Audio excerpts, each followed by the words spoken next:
Welcome back to the Leadership Blueprint and Growth podcast. Today's guest is Kayvon Tucker, CEO and founder of Consciously, a purpose-driven coaching firm helping CEOs and changemakers lead with clarity, courage, and love. With nearly 2 decades of experience, Kayvon has guided leaders at companies like Netflix, Amazon, Google, Meta, Tesla, and LinkedIn. His work is all about expanding self-awareness and transforming leadership from the inside out. Kayvon, welcome to the show. Awesome, man. Thank you so much for having me. Appreciate it. It's our pleasure. Kayvon, how would you describe the work you do in leadership development or executive development for someone hearing about you in the company for the first time? Well, um, if I could simplify it, the work we do is supporting leaders to learn more about what is most important to them, their values, their vision for themselves, their life, and using their leadership to become that leader to create that life for themselves and the people around them. And that's, inside of organizations and outside of organizations. As a purpose driven leadership and executive coach, I use the tool of purpose to support leaders to be intentional about the kind of impact they make on the people around them. And we find that when we do that, leaders make a more positive impact for themselves, the people around them, and the planet. Thanks for that insight. I'm really looking forward to diving into the frameworks and the methods you use to help leaders live in alignment within your mission, vision, and values. But before we do that, I kind of want to backtrack. What led you into performance psychology or executive development? Let's see, long story short, I learned about industrial organizational psychology many years ago and decided to dabble in it because I learned that they made the most money. I was like, hey, you know what? As a young kid in college, I need to make some money with this psych degree. Like, what can I do with it? Industrial organizational or psychology was the answer for that. I was like, oh, I can make some money doing this. Great. When I got into my master's program, I ended up finding this thing called training and development. And training and development is essentially helping people learn. And I had always been in love with the process of learning and love learning. So the idea of helping people learn in organizations to make organizations a better place to be was right up my alley. So from there, just got my first big boy job at a electric utility in Southern California, did everything that you could do in learning and development. And then actually found myself feeling kind of miserable. To be quite honest, I found myself miserable, not feeling like I was doing the work that I was supposed to be doing. Ended up climbing myself out of that bit of misery, and in that journey bumped into manager and leadership development. And I think what drew me to manager and leadership development was this value of connection. Mm. I really feel connected as I was facilitating manager and leadership development. And then one day, one of my mentors said, hey, Kayvon, the way you facilitate is very coach like. Have you ever done coaching? I'm like, no, what's coaching? It's like, okay, well, go to this coaching training course, 3-day experience, and call me in the morning. So I went to that, walked out feeling like I had found my life purpose. I'm like, oh, I'm a coach. I've always been a coach. I didn't know this was a thing, didn't know it was a job to be able to talk to people, support them, essentially love on them and get paid well to do it. I was like, that's it. That's why I got into industrial organizational psychology, is to do great work and make great money while doing it. It's really important to me.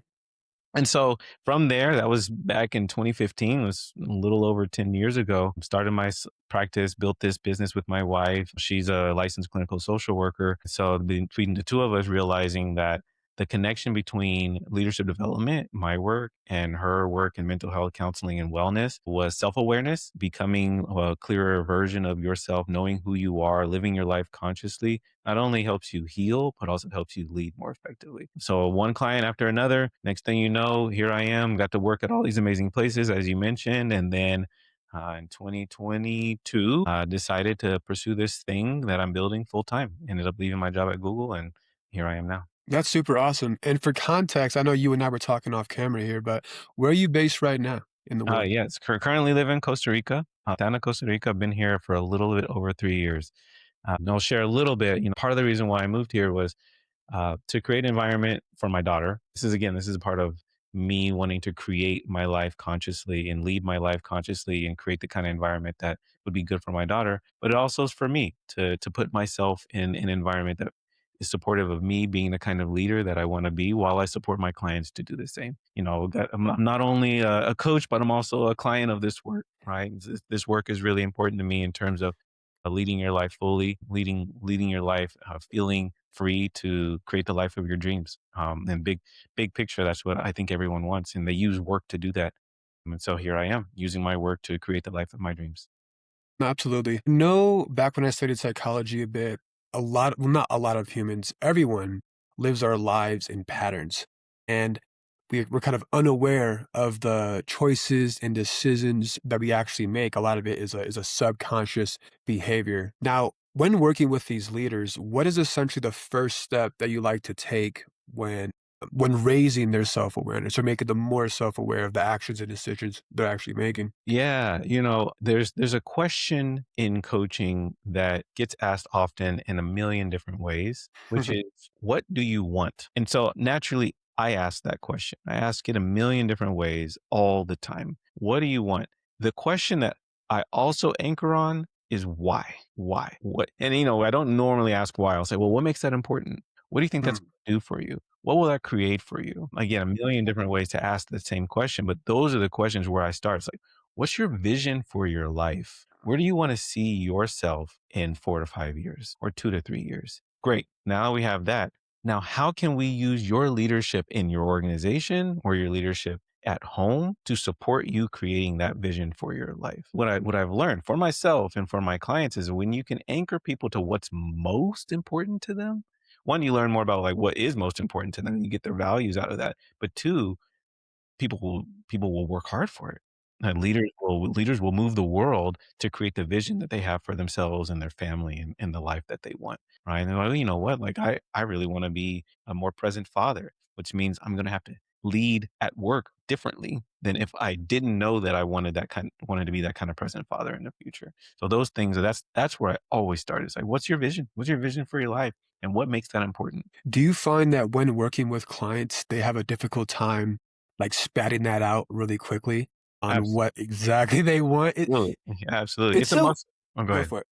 It's just so interesting how it's so difficult for us humans to really pinpoint exactly what it is that we want. We're pretty good at deciphering, "I don't want that, don't like that, I'll pass on that," but when it comes to, "No, this is the only not the only thing, but this is a certainty, a fact of what I want." It's very difficult to to get an idea on what that is. Do you have to do a lot of self-reflecting as to your values and goals and everything? You can Yeah, take it yeah. forward, yeah. I'll say it's that process, that's what my therapist had me many years ago when I was kind of climbing out of that depression essentially, and I didn't have an immediate answer. And most people who have never had a coach like me or never had a coach at all, they struggle, right?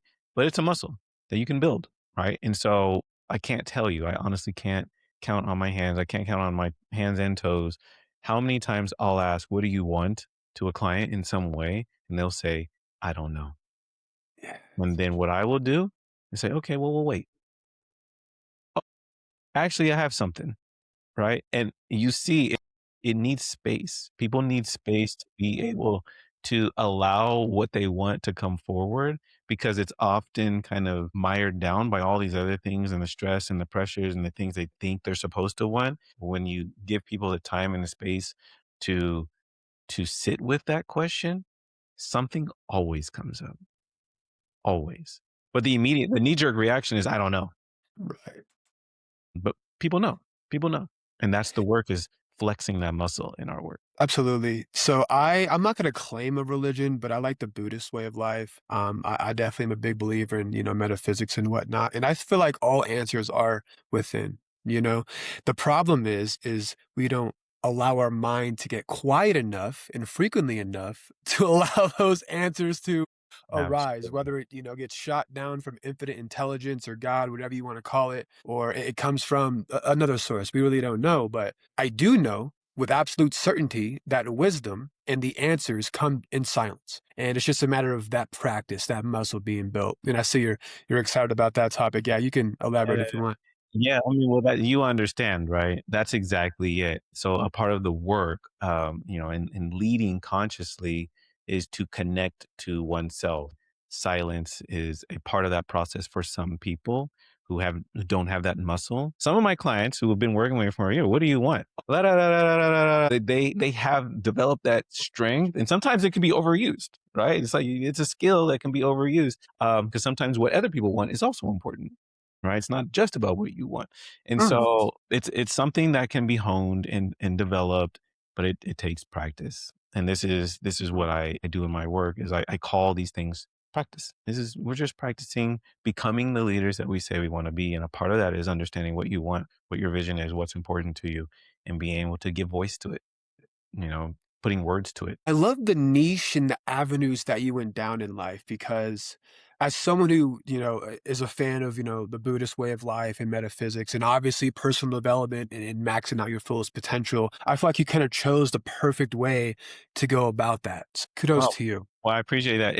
It's been an evolution, I'll say. Mm. It's like I don't know if you believe in God, universe, but it's like I married a psychotherapist, right? I married a psychotherapist. It's like we had these conversations. I was a psych student. She was a psych student. We found out that I was into leadership development. She wants to help people heal. We started a business that connects the two. Like, couldn't have made this stuff up, right? Didn't know that, going into a suicidal depression was going to lead me into therapy, psychotherapy, which has been huge for me in my leadership development, which was then also going to lead me into coaching and leadership development. It's like, this has been a journey, right? It's been a journey of self discovery and an evolution of my purpose. Thanks so much for opening up, man. I'll go ahead and open up with you too. So I was an elite level baseball player for 15 years. I thought I was going to get drafted, at least play Division One. I suffered a career-ending injury, and my ego, my identity was so attached to playing baseball. It's like, I'm Jordan Lally. I play baseball. This is it. So when I suffered that injury, I went down a deep, deep depression, honestly became an alcoholic, went to rehab, sought out counseling. Still in therapy because I obviously believe in coaching. But it's interesting when you go down the healing path, the path of knowing thyself, the path of increasing and raising your vibrations and your self-awareness. It's almost like once you discover this, you have to tell the world that this is really powerful. I changed my life doing this. I know for a fact I can help you change your life if you allow me. I'm not going to push you, but if Yeah. you allow me. Yeah. I appreciate and thank you for sharing that. Yeah, the consciously is my way of giving back, right? Like Nice.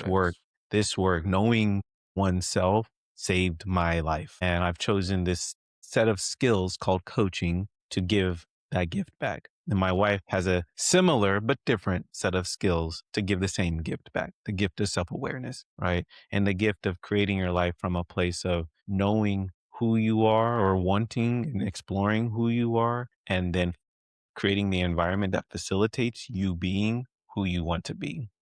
Like it's the greatest gift. It's a great gift. No, absolutely. And you said something earlier where it's like, I'm getting influenced, whether consciously or unconsciously, from TV, social media, parents, my upbringing. We have all of these outside sources possibly influencing us. And I want to propose the question. I wonder how many of us are living lives or in career paths where internally, deep, deep, deep down, we don't actually want to be there, but because we were influenced by so many people in our lives, we think this is the correct way to be or the correct thing to do. And it's almost a bit saddening, because Yeah. they're so unaware that there's a completely different path for them, that they will be way more fulfilled, maybe possibly be more financially beneficial for them, et cetera, et cetera. You know, this Yeah. this is gonna be a weird question, but if you can put a percentage of people on that, what's the percentage of people you think? Well, it's definitely more than half. Definitely. You know, it might be easier for me to answer that way. So let me think. Sure, sure. How many people are on the other path? Man, I don't know. It's definitely more than half. It's probably more than 60%, might be close to 70 or 80. That's funny. Yeah, my guess is 30% are living like consciously. One might say. Yeah, yeah, exactly. I would say it might be up there. And that's sad. Mm. And as someone who does the work that I do, I'm like, wow, what an opportunity. Ooh, yes, sir. The market is growing, No, right? absolutely. The market is growing because people are waking up, Yes. right? And we have the unfortunate shifts and changes and fortunate changes in the world where people are losing their jobs and people are being forced to reflect. Like major change always encourages reflection, right? Like, man, my role has been eliminated. Do I want to do that again? Do I want to just hop back and do the same thing, or do I want to do something different? Right. Right? That space, man. Now I'm just sitting at home. I don't know what to do with myself. Right? That space can be ripe for huge transformative reflection for people. People are having these experiences now, and people are like, you know what? I'm not going back. I'm gonna figure something else out. Right? I'm like, great, call consciously. Let's work. That's where we're at. And so as painful as losing that sense of meaning and purpose can be for people, it's also that painful experience that you need to go through sometimes to get to where you want to get to and to become who you want to become. I think pain is our greatest teacher. So when you go through that trial and tribulation of losing your job, that's painful. You know, you have a family to take care of, you got a mortgage to pay for. That is painful. However, it's also the best opportunity and the biggest opportunity for growth and to learn. And I want to say one thing. Obviously, the audience, most of them are executives running successful businesses. I feel like the biggest challenge they have is they're caught up in the everyday hustle. You know, they're probably pushing 10, 12 hours a day. They probably have a family, you know, kids soccer game, baseball game, etc.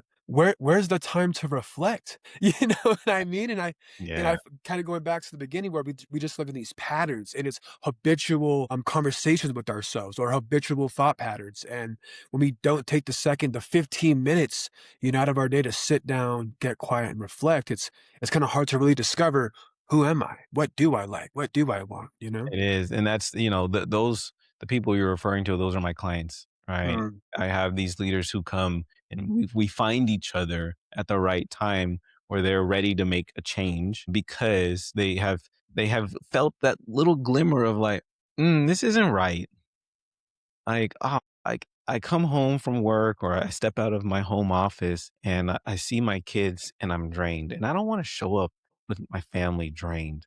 Like I want to give my family more of me. How do I do that? How do I get rid of 12 direct reports, right? Like what do I do? And that's where the opportunity for growth is. Like those leaders have to create. They have to create the space for themselves. And the thing is like this is what a lot of big leaders don't always see is like, well, they're the boss for a reason. Make the call. Like you can Mm. make the change, right? You can make the change. You can layer, you can move people around. Like there's ways to create the space for yourself to become the leader that you want to become at home and at work. But it does take courage. It takes courage. And to your point, it takes that reflection like, well, if this isn't what I want, what do I want? Right. And that's what makes the work that I do and the time that I spend with my leaders so sacred because it can be so eye opening for folks. I think you said something extremely valuable, and you and I actually are similar in this area. You said you were going through a pretty, you know, deep, dark depression. Obviously, I was going through my BS with alcoholism. It's not until we hit rock bottom, it's not until we're like, no more, enough is enough. I cannot live like this anymore. Then we start seeking change. So for executive leaders, the question I was going to propose is if you're like, how do you know when someone's ready? But that is the answer. It's like, I am done. I am drained. I cannot live. I am literally burned out. Like Yeah. I'm seeking a solution, you know? But it sucks because my friends and family would always try to tell me, hey, you know, put the bottle down. You know, there's a better life to live. And it's like, no, I'm good. So like, or imagine this as a C-level executive. No, I'm good. I'm going to work 12 hours a day. I'm going to show up half empty with my kids. And you're going to reach a point where it's like, damn, I actually am not happy with this. I'm actually unsatisfied, et cetera, et cetera. And, you know, as someone who just cares about helping the world become a better place, it sucks to sit on the sidelines and watch that happen. But when the opportunity is right for them, we're here for you. Yeah, I would say yes, not everyone has to hit rock bottom and I don't want that for everybody. Right, I really don't. right. I really don't want that for like, I don't want anybody to get to the place that I went through and I learned a lot for and I'm now grateful for that experience. I don't wish that for anybody, man. Exactly. Not everybody needs to go to that rock bottom. Not everybody does, and this is why I say it's like there that what you mentioned, like the stillness, the space, like we all get those little messages, we get the little this isn't right for me or the dissatisfaction. We get those sensations and experiences and we just often ignore them. Mm. We ignore them like, "No, no, don't have time for that. No, no, it's not for me," or Mm. I can't make the change that I say I wanna make." The work that I do and the work that you clearly have done is learning how to listen. It's like you have the angel and the devil. The devil's like, "No, you can't do it," and the angel's like, "But we need to make a change," and the devil's like, "No, but People are going to be mad at you and all that. We all have that. We all have both of those voices. And it's like learning to listen to the one that you want to listen to, right? Learning to listen to the one that's going to get you out of the cycles that you have been in for so long and get you to go do something different and new. And as scary as it might be, that's the work. That's how we grow. We got to get out of our comfort zone. And as uncomfortable as we might be in our comfort zone, like doing the things that are bringing us pain, what do they say? It's like the devil that you know is better than the devil that you don't know, or something like that. It's like I understand that, and it's time for change, and people know it, and people are really beginning to realize that it's time for them to make changes, and so I'm inspired by it. Absolutely. I'm so happy you brought up the devil and the angel on your shoulder. Can you please steal this tagline, by the way? But when you do listen to that inner voice, I call it conscious congruency, where it's like, hey, I should wake up. This is just personal examples here, but hey, I should wake up at 6 a.m. every single day with no questions asked. Hey, I should get up and hit the gym before I start my day. I should meditate before I start my work day. I should read this book. And it's like when I don't listen to that little inner voice, I feel like not my whole day is out of whack, but it's like a little, I'm disappointed. It's like, you should have did this. You didn't listen to me. I'm trying to help you. Why aren't you listening to me? You know? And it's so interesting. But yeah, I experience that all the time. We're humans. I know everyone on this planet has Everyone that does. little inner voice, you know? Everyone. We have a lot of voices, right? But everyone has those invitations. There's an invitation to be the person who you want to be, and then there's an invitation to be the person who you are right now. And it's easy to listen to the voice that suggests you to like stay put. It's really easy. The voice that wants you to do something different, it's easy to ignore them. No, no, I'm not gonna. No, I'm not gonna do that. That's it's change. Absolutely, and like, our mind, our brain is literally its only mission, not the brain, but the mind really, its only purpose is to keep us alive, right? So when we start exploring unknown territories, AKA change, it's like, "Whoa, whoa, whoa, cowboy. Yeah, This is unfamiliar. I'm going back to the couch and the Netflix, and I'm good," as yeah, an example. Or I'm going back to my 12-hour days, missing, kid soccer game, whatever, right? This is yeah. comfortable for me. Yeah, that's if I could make a promise, and I like to tell my clients this sometimes, the path of purpose is not all sunshine and rainbows. Amen to that. I don't want there to be any mistake that doing this work is not easy, right? It is not easy. It is incredibly fulfilling. Mm. You're not always going to be happy, right? Like moving my family into Costa Rica has been incredibly fulfilling, but boy, did it put a strain on my marriage, right? We are better now and stronger for it, but that's the only way you get better is to give your system a little bit of stress and make sure you have support, and then you will grow, right? And so the path of purpose, leading on purpose will stretch you. It will make you uncomfortable. There might be some times when you're terrified to make a change, but you will grow and expand in ways in which you never imagined. Right? That's the promise. Right? The promise is that at some point you're going to be up against something and you might, I don't want to say fail, but you might not meet your own expectations. And that's okay because that's how we learn and that's how we grow. Right. But to me, it's the best path to be on, the path of purpose. Absolutely. And humans, we're always our own biggest critic. So when you said at the end, you might let yourself down or you might not live up to your expectations, you have to show some self compassion. You have to. I mean, you're with yourself every single day, right? Why not be a little kinder to yourself?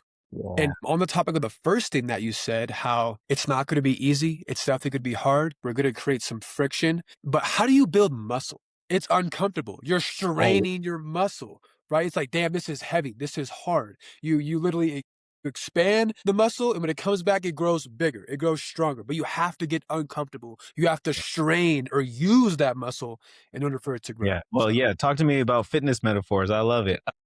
I love the gym, so go Honestly, I'm ahead, a bro. big fitness. I'm super into fitness. I was actually writing today, just today. So this is interesting. I was writing today about that. When you do this work, like going to the gym, you get better at working out. You learn more about, what kind of weight to put on, right? It's like, a newbie to the gym goes on, never bench press, puts on two plates on both sides.